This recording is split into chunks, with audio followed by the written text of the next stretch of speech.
Dobrý deň, nachádzame sa na akcii Plody jesene s pani učiteľkou Lukáčovou, ktorá je organizátorkou a máme pre vás pripravených pár otázok. Takže, čo je hlavnou myšlienkou tejto akcie?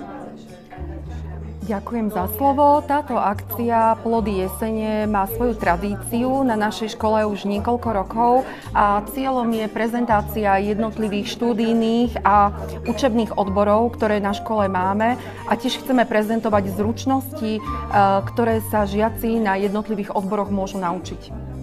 Na čo všetko sa môžeme tešiť? Čo uvidíme? Jeseň je moje obľúbené ročné obdobie. Sú to farby, najmä v gastronómii, takže pripravili sme si pre vás ukážky nastierania jesenných tabúľ.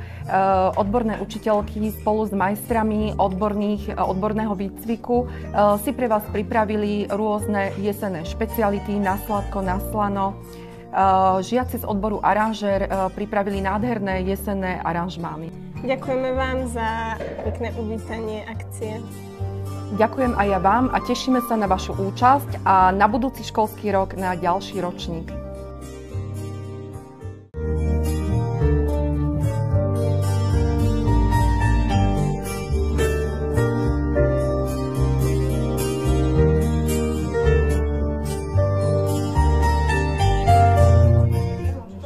Dobrý deň, pani učiteľka Girašková, podali by ste nám niečo o carvingu na Hotelovej akadémii?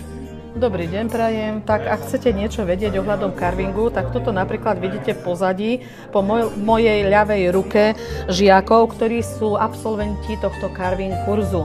Je to kurz, ktorý sa robí na našej škole väčšinou cez jarné prázdniny alebo po poobediach. MK, čo práve robíš?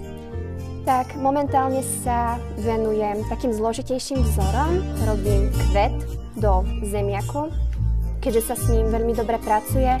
Používam rôzne dlátka, rôzne typy nožov a vlastne rôznymi hrúbkami vytvarujem jednotlivé lupienky a taktiež listy.